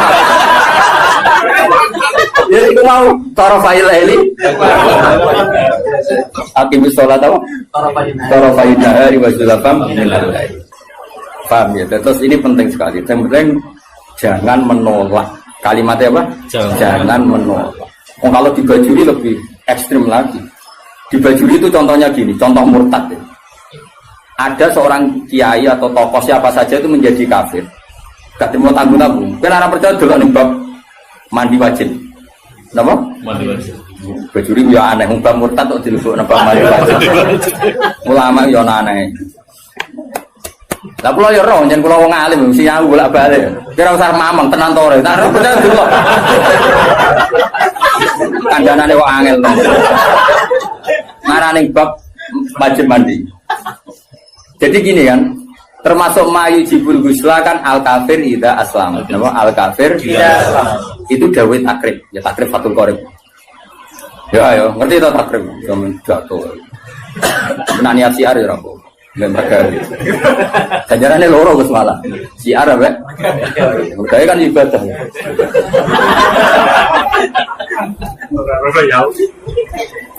Ayo mana? Ini tenang ya. Misalnya kan diantara mayujibul husla kan iltiqaul fitanen jelas ya kan. Macam-macam lah diantara mayujibul husla ya. Iltiqaul fitanen terus apa? Junub macam-macam lah. Nah diantaranya itu al kafiru ida aslam. Orang kafir kalau masih. Itu kata kitab takrib. Makanya syarah itu penting. Sebetulnya kitab itu agak salah. Fatwa itu agak salah. Salahnya begini kata Bajuri. Kira usah melok-melok nyalahno. Ruwono ya omongan. Ojo komuni gak sopan. Malah keliru nek diterangno. Sopan goblok yo keliru aneh-aneh. Logikanya ngene lho, Gus. Ada orang kafir. Ya misalnya Zaid itu kafir. Terus bilang ke saya gini, "Gus, saya mau masuk Islam." Ya kan? Sekarang jam berapa ini? Jam 12:30 pas ini ya. Ruwono tenan ini jam Satu pak. Gus saya masuk Islam. Terus saya bilang gini, Zaid kamu mandi dulu baru nanti saya ajarin syahadat. Maka saya ini malah menjadi murtad. Paham ya? Karena saya membiarkan dia sekian menit tetap berstatus kafir, yang saya bisa menghilangkan saat itu juga. Makanya benar, kalau fatwa itu benar Sulam Taufik dari awal kan, kalau ada orang ingin masuk Islam maka harus kamu syahadatkan fauron, apa? Fauron. Jelas ya? Bahkan nyuguhin teh aja saya tidak boleh. Bila perlu ngadek-ngadekan gitu. Saya mau syahadat, raiso Arab, Jawa lah. Ya pangeran sapa? Allah, ya serana pangeran kecuali udah ada Tuhan selain Allah dan suhunya Muhammad ada. Harus ngadek-ngadekan lah. Enggak boleh disuguhi teh, mana saya tak tukar rokok sih. Karena apa meneh kenalan, jadi nanti yang putih. Pulau Bali, pun kapan rawuhe wah malah haram sudul langit. Karena tadi kamu menurut cara pandang Imam Bajuri ini, ya, kamu menurut cara pandang Imam Bajuri ini membiarkan dia dalam keadaan kafir yang kamu bisa menghilangkan saat itu juga. Lah iya kalau kondisinya normal ya Mansur, bar mandi jauh urip. Lah nek pas mandi kepleset. Terus mati. Dia mati kafir apa Islam? Kafir. Kafir. Penyebabnya sapa? Ya. Dong. Ya pinter dah. Wah pinter dhewe. Paham bisa? Maka ilmu itu makanya kata Bajuri sebetulnya enggak usah dibahas kafir masuk Islam. Karena mandi itu tidak penting. Maksudnya Imam Bajuri itu menyesalkan kenapa itu dibabkan. Takutnya menjadi gerakan. Sekarang banyak nyuruh orang yang salah paham. Nah, orang kafir masuk Islam konadus itu salah. Sebenarnya yang benar itu diislamkan dulu. Dosa ini salah. Nanti gak apa-apa tetap mandi. Seminggu ada prosesi gak apa-apa. Tapi prosesi gaya-gayaan toh disoting terus viral. Ya pokoknya gaya-gayaan toh. Tapi tetap proses Islam. Ya coba. Seseorang mau masuk Islam itu ketika prosesi di masjid apa sebelumnya ada yang mengajari? Oh tetap sebelumnya ada yang mengajari. Yang prosesi itu sekarang seremonial ya. Tetap dene nyuwun sewu. Saya punya banyak teman yang masuk Islam. Meskipun yang mensyahadatkan saya, tak takoi kenapa dia Islam? Pacar saya orang Islam. Rata-rata yang terjadi di kampus. Iya enggak? Kiai mau gaya-gayaan di syuting di masjid terus viral. Ya aku takut, pertama dia seneng Islam itu gara-gara pacaran atau gara-gara kiai? Pacaran itu teman kerja. Tapi orang kalau pacaran, cerita aja. Tidak jawab saja jujur. Yang menjadikan dia Islam kadang pacar, teman kerja, macam-macam. Nah, ketika dia sudah ikrar dengan syahadat meskipun bahasa Indonesia, itu sebenarnya sudah Islam. Nah, kemudian ada kultur ya, kultur tadi di masjid diviralkan, terus prosesi. Syahadat itu namanya prosesi kan. Nah prosesi Islam itu agar mulai ikrar nah Allah pangeran yaitu dimulai. Nah jika yang pertama ini kok kemudian ngopi riyen atau kenalan riyen ngapunten gitu ya nanti yang putih itu wah sama. Nah saya berkali-kali ngajar gitu di kajian di kudus di mana-mana. Kan aku pengen analogi dalam kehidupan nyata itu gini. Ono wong nggak kecelakaan, neng jalan kecelakaan. Pas toha itu pasti itu katoan cekak. Seprapat ya kan yo isin mubalek katoan cekak kok. Ape nulungi wong loro. Paham ya kecelakaan. Terus dia kelambinan sik, sarungan sik, serbanan sik lagi nulung. Mergo dene iki ya. Kira-kira salahno pangeran to. Kelakuan ngono iku lho, salahno. Enggak jawab. Salah. Disalahno karena ini kecelakaan harus langsung. Meskipun Pak mubalek lagi seprapat ya maksud. Iki sentimen betul. Orang tahu banyak. Seberapa tuh mas? Seberapa juga LN. Jadi cara pangeran, kira-kira tuh ya senajan terong kelambinan wajib nulung langsung pong-pong. Wajib oleh. Nah kalau masalah kecelakaan saja wajib fauron, apalagi ini kekafiran, maka harus dihilangkan secara fauron. Dong, ya, pinter. Makanya adat mandi dulu, apalagi seminggu lagi nanti prosesi di masjid, nunggu wartawan tambah buyute salah ini. Berarti masalah buyute salah. Yo, kapan-kapan anak kancamu kafir masuk Islam, bisa ndek sakal senajan to nganggo bahasa Indonesia sih, Jo. Susah. Nanti setelah itu ada kesunatan-kesunatan kecil kalau dikongkong, mandi, terus seremonial, terus kiai diundang. Terus disoting, terus disafir kok ngarep sing koha muni alhamdulillah jatuh ngarep. Terus aku ngene Lah sing viral sing iku akhirnya. Dia Tuhan telah mengislamkan apa waris loh. Ya tapi kan rasa drengki ku rezeki. Tapi tetap hukum ini harus dihilangkan faul. Oh, jadi kau oleh kan kau najis ora oleh. Paham ya? Nah, kalau dalam kasus Sayyidina Umar misalnya ada orang bantah, tapi zaman Sayyidina Umar kok sama adiknya Gus ya? Kan itu kan dia masuk rumahnya seseorang yang adiknya. Yang baca Quran itu adiknya kan. Cuma adiknya tukarannya BIP nih, Gus. Gelutnya itu apa BIP nih? Hobab itu. Jenis ahli gelut. Nah, gelut karena si Hobab itu mempertahankan supaya Umar gak langsung megang apa? Ya mushaf lampiran ya zaman itu menorong terjilid namanya kan hanya beberapa lampiran sing toha ma anzalna alaikal qur'ana lisashqa. Nah, itu kasusnya beda. Jadi ada perdebatan. Terus si Umar ini belum mau masuk Islam terus kata adiknya, "Ini kitab suci, kalau kamu ingin megang, kamu harus mandi." Pas itu kan Umar belum niatan masuk Islam. Jadi itu beda kasusnya aja. Bila dipakai hukum. Tapi nyatanya adiknya Umar nyuruh mandi dari Umar enggak niat masuk Islam. Cuma adiknya penasaran, itu lempiran apa?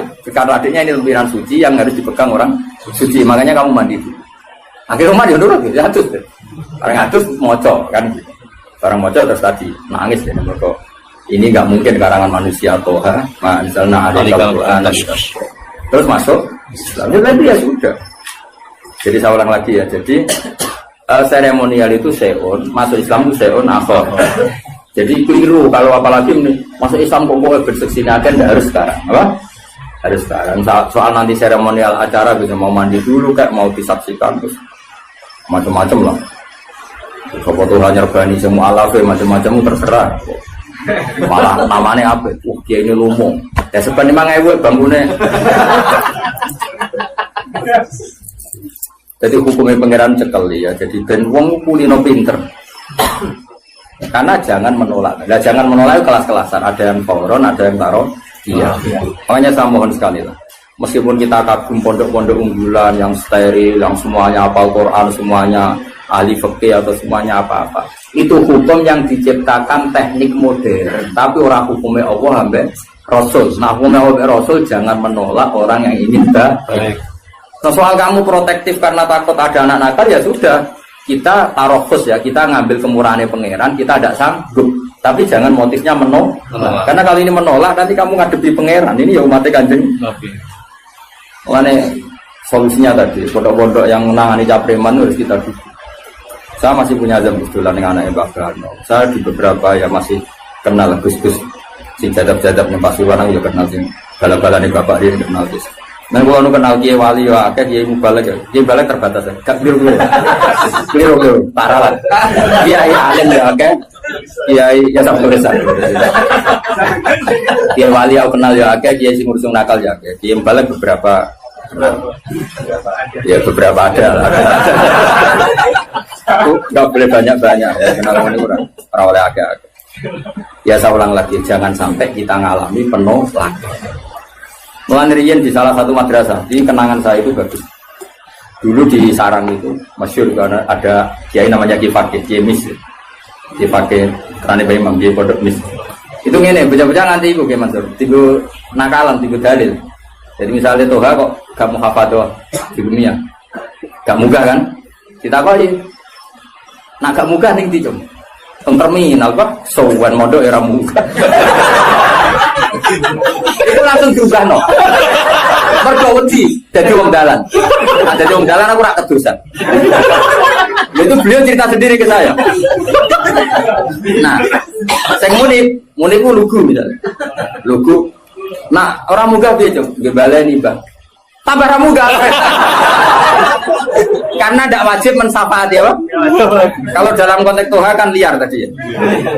Toha umpomo loh atau Toha sing umpomo loh yang umpama bukan. Akhirnya apa? Bocah-bocah ngerti. Ngene kok, agar sing ra mukawadah gimana? Cocokan. Pak Dusun kok tekir. Akhirnya cara pulau sowan. Ono apa, Cung? Teng terminal apa? Munggah kan. Karena kiai itu mesti wedi lho nek balik wong balik dengan Natal. Artinya gini, apapun misalnya semua pondok tentu punya khasan masing-masing. Tapi kita harus mendengar semua kemungkinan. Sehingga kita pakai manhajnya kiai-kiai yang kita panut. Kayak apa Mbah Mun ya, dekat pejabat, dekat wong macam-macam. Jadi khazanah kita ini kan cukup untuk analisis. Coba ada wali yang jadinya wali karena uzlah ning gua ya Pak. Ada orang yang jadi wali karena kumpul preman ya. Itu ada wali, cerita wali itu bangkrut. Penggawean apa jadi wali? Mergo tuku arak. Iya gitu. Rasa buat tiru, tapi itu kok mobil.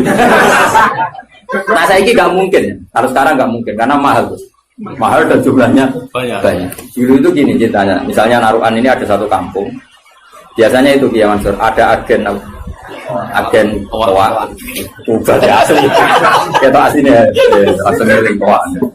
Tapi yang menjadi saya tambah alim itu gara-gara gejolokan bapak begini. Dhisik ana wong imami, saking semangate ngapalno hal ataka hadisul ghosiyah. Jumat itu. Karena dia ingin keren ya pakai surat panjang gitu. Terus dia datang ketika takbir langsung baca Bismillahirrahmanirrahim hal ataka hadisul ghosiyah. Makmumnya bilang subhanallah. Karena dia agak pede dengan surat yang panjang diganti kul ya ayyuhal kafirun. Makmumnya masih bilang subhanallah.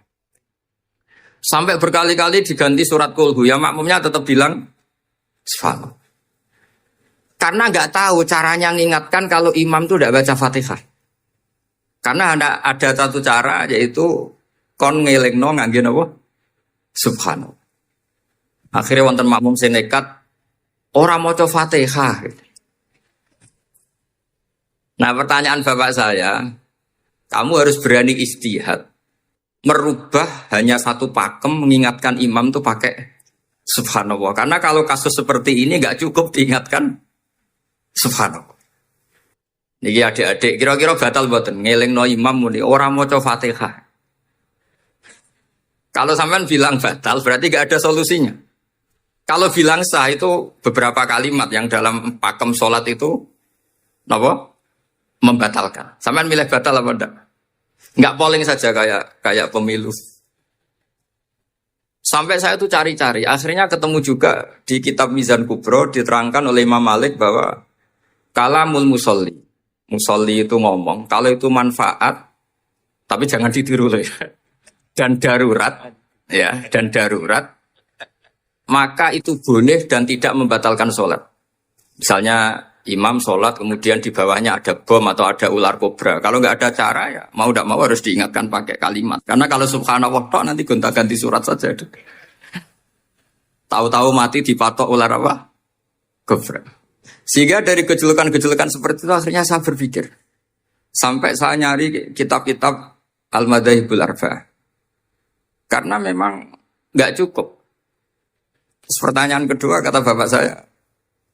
Tentang tradisi misalnya orang-orang kampung kalau bikin batu bata itu dari tanah, kemudian kadang makjunun bisirjin, kadang dicampur dengan apa? Sirjin. Enggak usah diterjemah ini sambil latihan bahasa Arab katanya. Masa pondok internasional enggak bisa bahasa Inggris sama bahasa Arab? Makjun ya.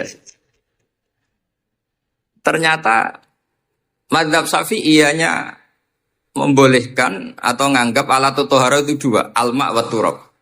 Tapi ternyata dalam mazhab Hanafi termasuk alatut tadhir atau alatut tohar itu an-nar, yaitu api.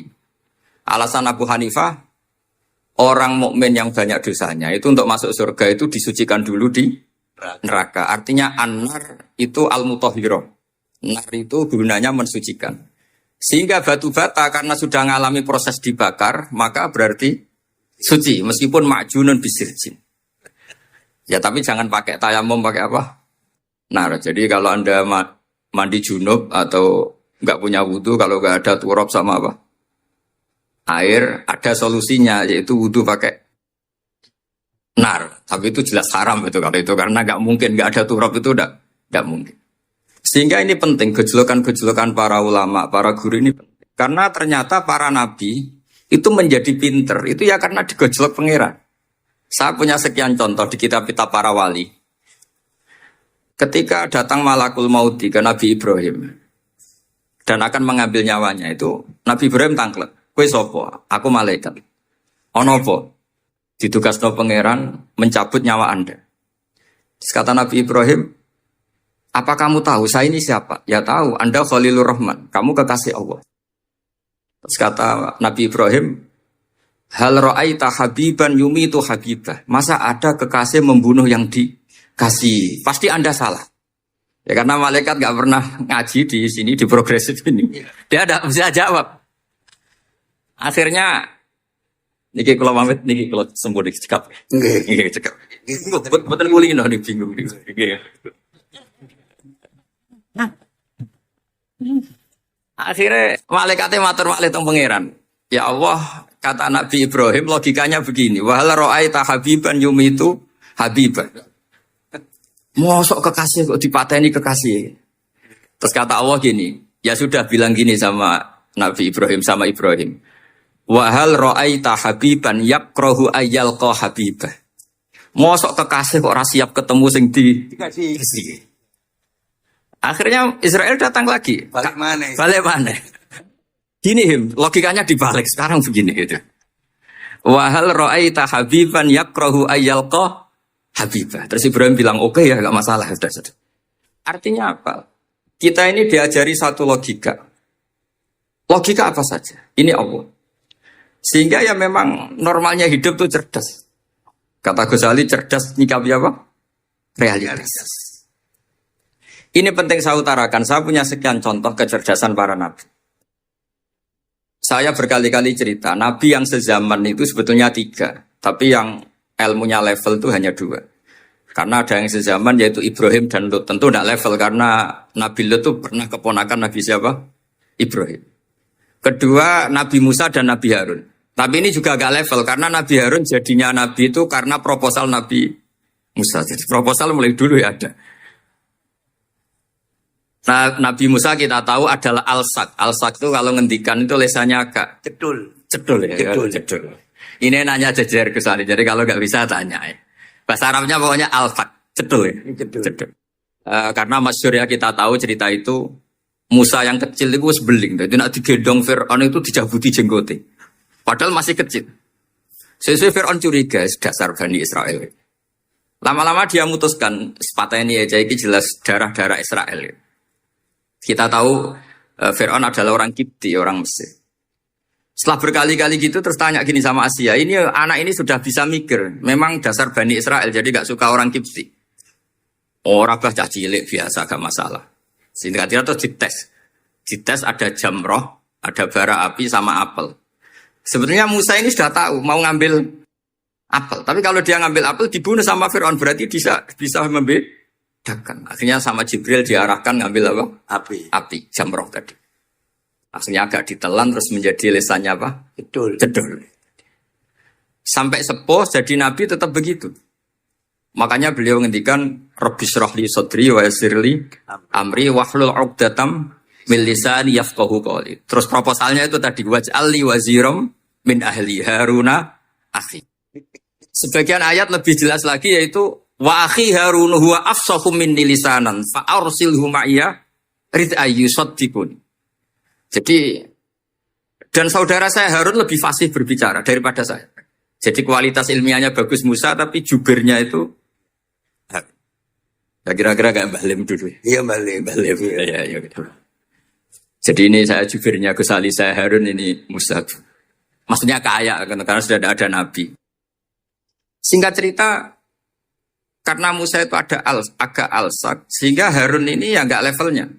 Padahal sezaman, sehingga ya nggak pernah bantah-bantahan, nggak pernah adu argumen. Yang benar-benar Nabi sezaman dan kemudian sering adu argumen adalah Isa dan Yahya. Kita tahu umurnya ya imbang, kualitas al-mazaya wal wada'il juga imbang.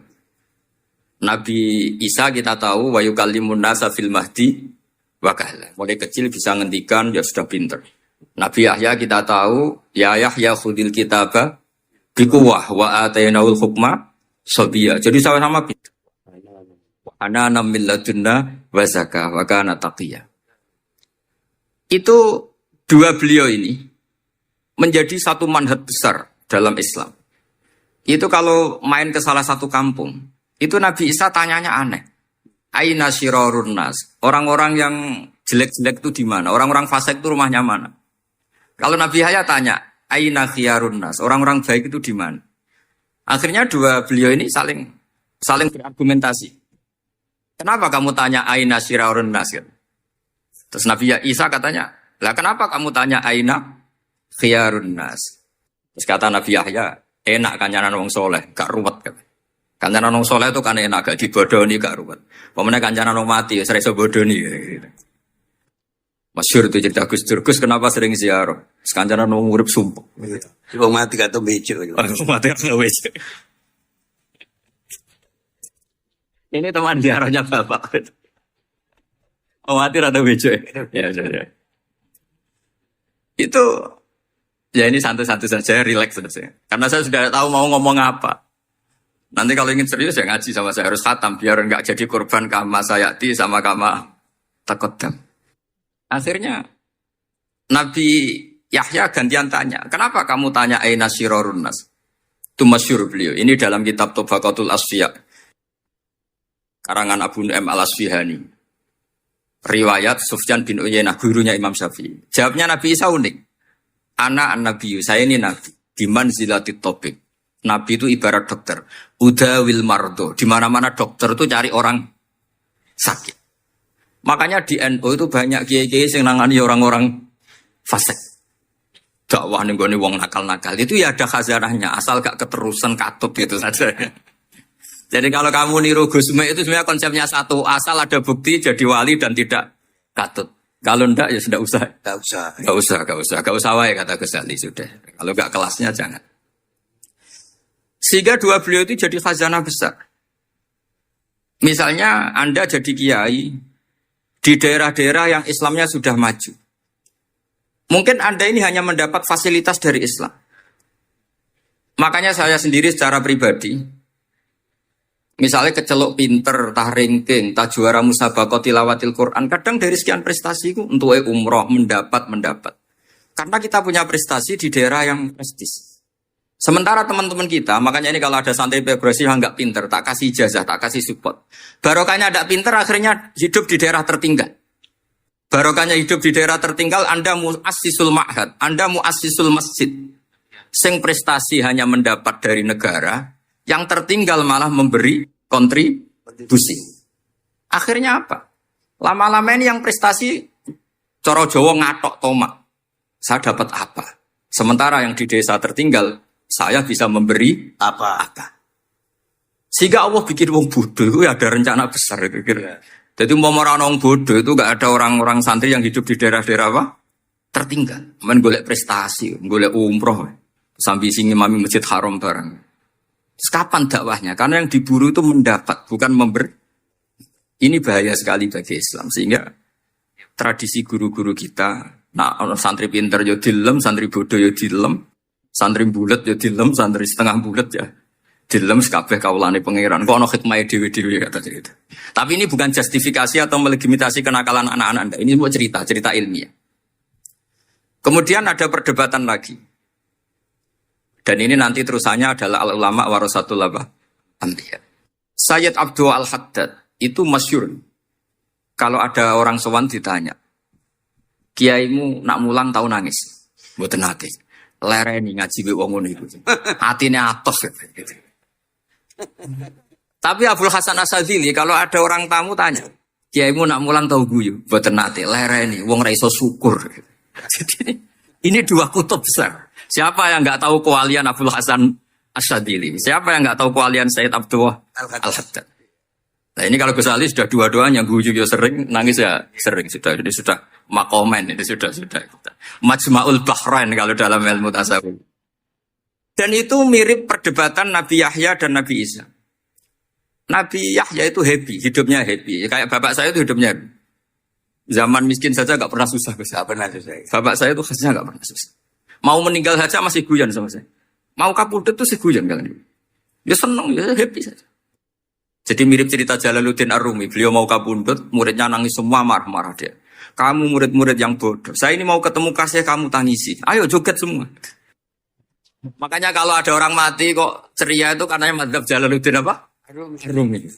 Masyhur itu. Ini malam pengantin saya, kenapa kamu nangis? Makanya jadi mitos kalau mimpi jadi manten tuh mau mati. Karena kalau Jalaluddin Rumi istilahkan kematian itu adalah pengantin. Umar bin Abdul Aziz, salah satu khamisul khulafa masyhur itu. Ketika mau kapundhut, orang nangis semua juga dia marah. Memangnya saya mau kemana kok kamu tangisi? Ila khairi madhubin ila khairi rahimin, ila arhamir rahimin. Timbang kumpul konsum. Aduh, mati katanya. Memangnya saya mau kemana? Ila khairi madhubin ke zat yang terbaik yang kita tuju. Ini mirip Nabi Yahya. Sehingga Nabi Isa koclok, mali aroka dohikan ka'anna kata manumi makrillah. Kamu kok sering senyum, sering guyu, ngakak-ngakak. Seakan kan kamu tuh tidak pernah akan kena siksa. Nabi Yahya gantian balas, mali aroka abisan ka'anna kata kenatu min rahmatillah. Lah kamu merengut terus kau orang rahmati pengiran saja. Ini terjadi madhab antara Abdul Hasan Asyadili dan Sayyid Abdullah Al-Haddad. Sayyid Abdullah Al-Haddad juga diikuti banyak kiai. Itu kalau habis sholat tuh masih susah. Diterima enggak, sholat kita makbulah apa enggak, puasa kita makbul apa enggak, sujud kita makbul apa enggak. Tapi kalau Abdul Hasan Asyadili, kalau ada orang tanya gitu dimarahin. Sujud kalau ditampi boten, ya Sayyid Abdul Hasan Asyadili. Gak usah mikirmu, ditekdir sujud itu luar biasa. Orang geruang ditekdir sujud, gak usah mikir ditompo tau ora. Loh iya, ketika kita nanti ketemu Allah, prestasi betul gak pernah sujud itu. Sebagai hamba kita bangga pernah sujud, itu gak penting ditompo tau ora. Bahkan kalau anak-anak muda ini kepengen ditompo niat elek. Ditompo, digajar pangeran, terus mlebu swarga, terus sama bidadari gitu. Jadi muni ditompo tapi pikirannya sudah ngayal macam. Kalau madzhab Abdul Hasan Asyadili tidak. Sehingga kitab Hikam, kita tahu kitab Hikam itu adalah dikarang Ibnu Athaillah As-Sakandari, dia muridnya Abdul Abbas Al-Mursi, dan ini terus muridnya Abdul Hasan Asyadili. Itu cerminan Syadiliyah murni. Ya saya ulang lagi, itu cerminan Syadiliyah murni. Sehingga beliau ngendikan masyhur itu, qalilul amali ma'a syuhudil minnah minallah khairun min kasiril amali ma'a ru'yatit taqsir. Jadi amal sedikit tapi yakin itu anugerah Allah, lebih baik beramal banyak tapi masih merasa salah. Karena ra ono syukure. Makanya bapak saya Gus Ali ana wong abangan gelem salat, gak tahu gak disakno sah terus. Ketika ada orang fikih marah-marah tapi rubah gedang lah, wes sah terus. Pokoknya sah terus. Ini sangat-sangat sadidi. Ini penting saya utarakan supaya khazanah kita itu tidak pernah habis. Karena al-ulama warasatul Nabi tidak ada warosati, tapi warasatul. Sehingga semua watak para nabi sebelum Rasulullah SAW itu semua tercermin pada umatnya Rasulullah SAW. Cerita paling terkenal tentu Asra Badrin. Tawanan-tawanan perang Badarin mau diapakan? Rasulullah istasyara Abu Bakrin. Terus kata Abu Bakar, itu keluargamu ya Rasulullah. Hum asyiratuka, hum aqaribuka. Ya maafkan saja. Terus ditanya Umar, menurut kamu gimana Umar? Itu kan orang-orang yang ngusir engkau ya Rasulullah. Yang dulu ingin membunuh engkau, sekarang ketangkap ya bunuh, kok repot. Apa kata Rasulullah? Masaluka ya Abu Bakrin, kamasali Ibrahim. Isqala faman tabi'ani, fa innahu minni, wa man asoni, fa innaka ghafurur rahim. Sing prestasi ya alhamdulillah, sing ra prestasi muga-muga pangeran akeh sepura. Sudah gitu iya aja cara Gus Ali ya sih ngono kok repot. Wa masalu kaya Umar kama salim nuh isqala rabbi la tadzar alal ardi minal kafirina dayara sudah habisi saja ning donya kok kafir. Tapi anehnya Rasulullah akhudha bi madzhabi Abi Bakar. Nabi mengambil pendapatnya siapa? Abu Bakar. Karena Nabi kena khitab anit tabi millata Ibrahim apa? Akhirnya terus keterusan. Akeh kiai NU ana umat salah dibarno nganti ra roh nak salah. Makanya kenangan saya sama Mbah Sal Mahfud karena beliau itu sepupu sama Mbah saya di Israel itu. Kata Mbah Sal gini, umpama pantes kata beliau ini, umpama pantes pondok-pondok itu tak sertifikat. Kenapa, Mbah? Lah ya akeh kiai gondrong muridé kol gondrong kabeh terus kadang rapati salat jare diulang kali jogo. Engko neng kali-kali golek Nabi Khidir gak tau ngaji. Lah ngene ku nak ditakoki afiliasine kok NU gitu. Mau disertifikat, jadi distandarkan. Pokoknya anggar gak ono takribe ya ora NU gitu. Karena nanti kalau gak disertifikat ini terus khayal-khayal macam-macam ini rata-rata kan afiliasinya juga ngeklaim NU. Padahal ya itu tadi. Jadi diulang kali jogo langsung diulang macam-macam. Ini penting saya utarakan karena standarisasi ini penting. Caranya gimana? Kita harus sebanyak mungkin baca khazanah Islam. Makanya Imam Ghazali, kayak apa pinternya Imam Ghazali? Beliau di akhir kitab Ihya ngendikan wa alaika bimudawamati mutalaati kitab khilyatil auliya wa tabaqatil apa? Asfiya. Sehingga kita akan punya khazanah yang luar biasa. Saya punya banyak tentang kearifan ya para ulama-ulama dulu. Di antaranya dulu saya sering diceritain bapak tapi gak paham. Tapi setelah saya ngaji lama-lama paham. Beliau pernah didawi Badullah gini. Nur, dhisik ana wong salat 2 rakaat. Terus syukur akhirnya salat lagi sampai 4 rakaat. Saking syukurnya salat lagi sampai 6 rakaat. Seterusnya sampai 1000 salat. Kita tahu itu Said Ali Zainal Abidin. Jadi dia menambahkan salat itu karena iskon lillah wa syauqan lillah, mahabbatan lillah. Bukan kayak kita, karena ingin sholat 1000 rakaat, dibagi sekian menit, terus kenanya 2 jam. Jadi kayak kita terawih lah, 20 menit, 20 rakaat, dibagi sekian, kenanya 7 menit. Pentingnya apa? Meskipun kita tidak akan ngalami seperti itu, tapi kita menjadi tahu ketika Rasulullah SAW ngendikan, wa qurratu aini fis shalah. Bahkan Nabi kalau banyak masalah, itu Nabi yataraddad, mutaraddidan di dalamnya. Setelah mutaraddidan agak panik, Nabi tanya gini sama Aisyah, Aina Bilal, Aina Bilal. Bilal kemana, Bilal kemana? Setelah Bilal notok, tok, ya Rasulullah as-sholat. Arifna ya Bilal, arifna ya Bilal. Saya kasih istirahat ya Bilal, saya kasih istirahat. Karena roh dunia, roh politik, roh kebudayaan, roh dulur, bulet kabeh. Sing ra bulet mau sitok hubungan ambek Allah Subhanahu wa taala. Maka disebut as-sholat rohatul mukmin. Apa yang terjadi? Ashabu Rasulillah, ketika Sayyidina Umar ditusuk oleh Abu Lulu al-Majusi, tentu pakai kira-kira ya panah yang kayak pancing. Jadi kalau sudah dimasukkan kadu cabut itu sakitnya minta ampun. Apa kata Umar? Nanti cabut ketika saya sholat. Karena sekali sholat dan setelah itu dicabut enggak terasa. Ya, kalau sholat kita ada nyamuk ya sudah. Ini penting saya ceritakan sampai ada wali ditawarin Allah, silahkan masuk surga, tanya, ya Allah di surga ada sholat enggak? Kalau tidak ada sholat enggak lah. Karena dia enggak bisa membayangkan nikmat tanpa sholat. Sehingga penting sekali kekaguman-kekaguman ini. Ketika Sayyidina Umar wafat, di antara yang pertama ditanyakan adalah yang bunuh saya siapa? Itu Hulamul Mughirah, Abu Lulu al-Majusi. Beliau spontan langsung ngendikan gini. Alhamdulillah alladzi ja'ala maniyati biyadi rajulin lam yasjud laka sajdatan tufajuni biha yaumal qiyamah. Matur nuwun Gusti, saya dibunuh oleh orang yang enggak pernah sujud. Kalau saja dia pernah sujud, saya tidak berani maksudkan dia. Jangan-jangan sujud itu engkau terima kemudian dia min ahlil jannah.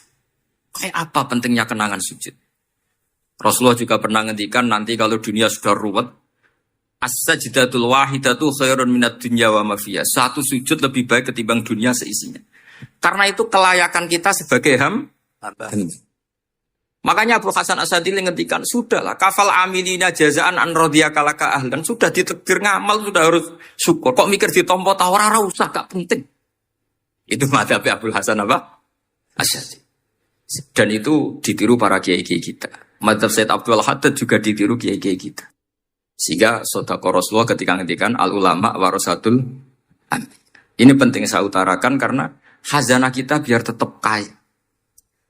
Makanya masyhur dalam Manaqibul Ghazali kita tahu Imam Ghazali itu orang yang luar biasa, pengarang Ihya. Saya punya banyak karangan beliau, Al-Arba'in Al-Usul. Tapi yang paling saya cintai tentu Ihya, kitab Mustasfa, kitab Qawaid Fiqih itu Usulul Fiqh. Manaqibul Ghazali adalah Rasulullah pernah jejer Nabi Musa. Terus Rasulullah ngendikan ulama ummati ka anbiya'i Bani Israel. Terus kata Nabi Musa, yang benar saja, masa ulama kok kapasitasnya kayak Nabi apapun hebatnya itu enggak mungkin lah kapasitasnya kayak Nabi. Terus kata Rasulullah, ya sudah buktikan saja. Terus dipanggillah Imam Ghazali. Ketika dipanggil, ini katanya, Ghazali kata. Ditanya sama Nabi Musa, siapa namamu?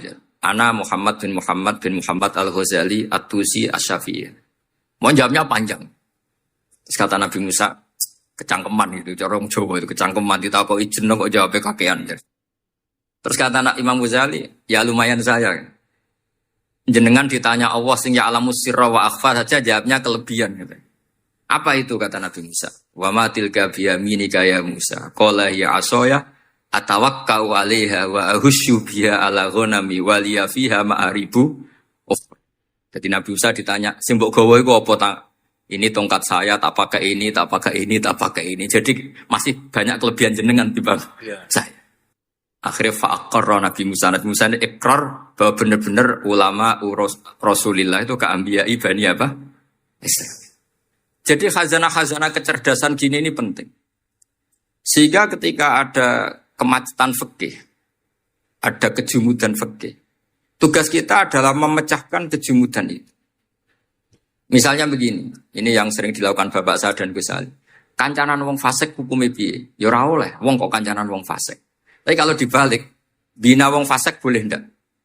Boleh. Syaratnya bina kudu ngancani.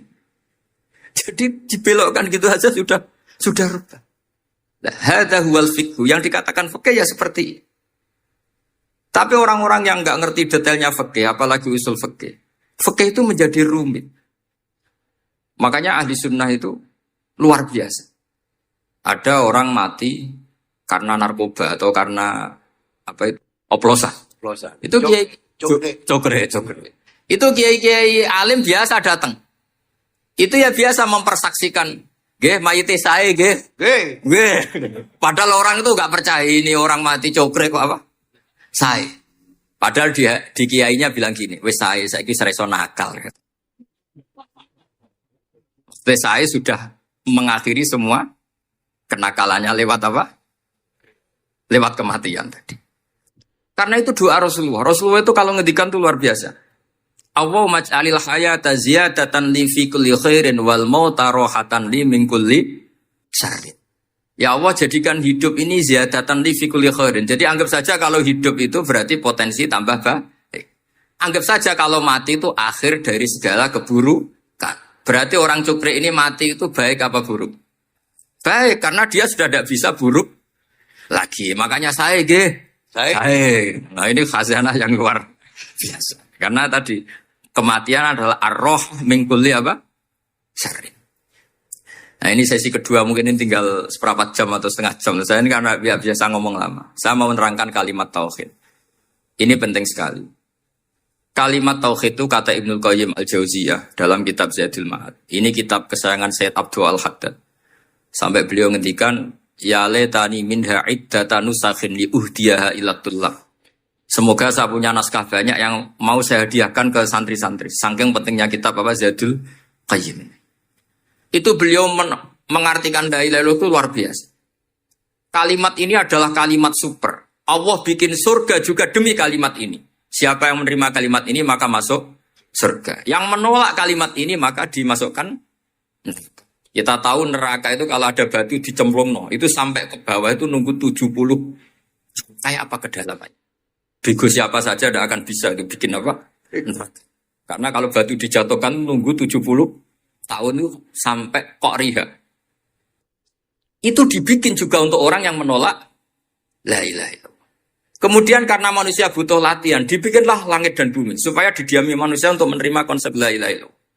Karena manusia butuh pelatih, diutuslah para rasul untuk melatih la ilaha. Dan kalimat ini andaikan ada orang kafir 70 tahun, kemudian dia melafadzkan la ilaha illallah Muhammad Rasulullah, maka semua kekafirannya dihilang. Maka santri-santri yang aswaja ini harus yakin, ia adalah kalimatun dakhala bihal kafiru al-islam. Ini kalimat yang orang kafir 70 tahun saja menjadi muslim. Tapi sekarang banyak gerakan dengan kalimat yang sama, malah orang Islam menjadi kafir. Itu kira-kira kelompok aneh nopo boten. Hanya karena la ilaha illallah banyak kelipatok dihukumi kafir. Gara-gara la ilaha illallah bibitung dino diharani kafir. Wong kalimat ini sing kafir wae dadi mukmin, sekarang dengan kalimat yang sama yang mukmin jadi kafir. Ini apa-apaan? Kira-kira gitu cara madzhab ini apa-apa. Ini penting saya utarakan. Jadi kepastian tauhid. Ngendikane pangeran kulil ladzina kafaru iyantahu yufar lahum maqad salaf.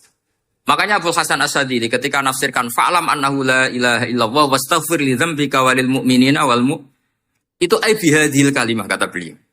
Kamu harus camkan bahwa la ilaha illallah. Dan setelah itu kamu baru sah istighfar. Untuk kamu sendiri maupun untuk orang mukmin siapapun. Mukmin. Kita tahu andaikan kita punya keluarga kafirah atau murtadah, sah nggak diistighfari? Tidak sah. Tapi sefasik apapun asal dia min ahli tauhid, maka sah diistighfari. Karena fa'lam annahu la ilaha illallah wastaghfir lidzambika walil mu'minin. Jadi sahnya mengistighfarkan orang lain hanya dengan satu syarat, yaitu dia min ahli la ilaha illallah Muhammadur Rasul.